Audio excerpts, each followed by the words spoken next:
Before I give you my feedback, can you tell me a bit more about it? What do you mean? Well, why did you write it? What was your motivation?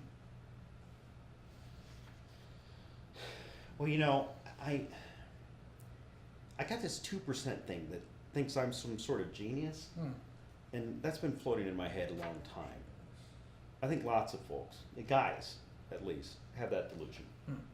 Don't you find that to be the case? I do, actually.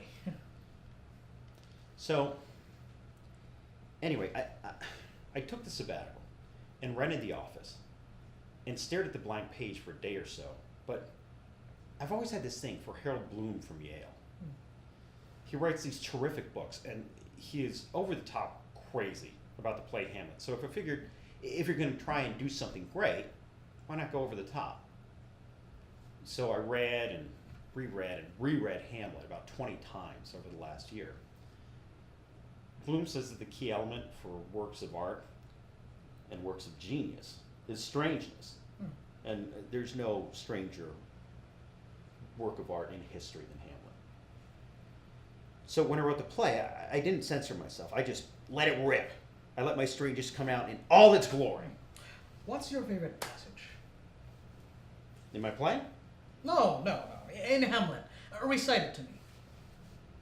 Nah, it's funny. My mind doesn't work like that. I can't commit much of anything to memory.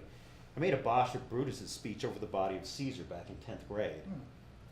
I want to be different, so I refused to learn the Friends, Romans, Countrymen speech that all the boys were saying back then. But as a result, I couldn't get past, "You are the ruins of the noblest man in the tide of times." I clammed up. The teacher even gave me a second chance, and I still blocked on that line. If I could remember people's names, I'd be a U.S. Senator. But I can't, so I really can't repeat Hamlet's great soliloquies or anything like that. I'm amazed at actors who have the gift of memorization. Nothing comes to mind from Hamlet. We might provide a key if you can come up with a line or two. For Hecuba?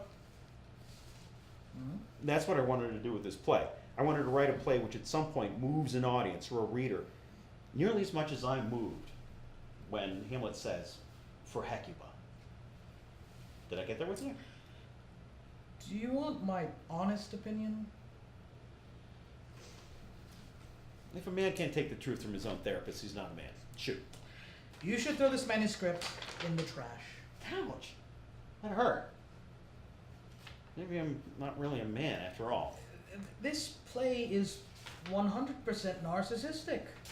100%, huh? Yes, I'm afraid so. It's a play about a man who's afraid to die unremembered. It's 100% about you. Well, my favorite book of poetry is Tony Hoagland's What Narcissism Means to Me, so I guess I shouldn't be surprised at your analysis. I don't think you should treat this as a laughing matter. Believe me, I'm not. No, I mean, that really hurt. I did not expect you to fall on the side of my wife. If 100 of your brothers and sisters in your profession read my play, do you think they'd come away with the same opinion as you? 98 would. Could I have the phone number for the other two?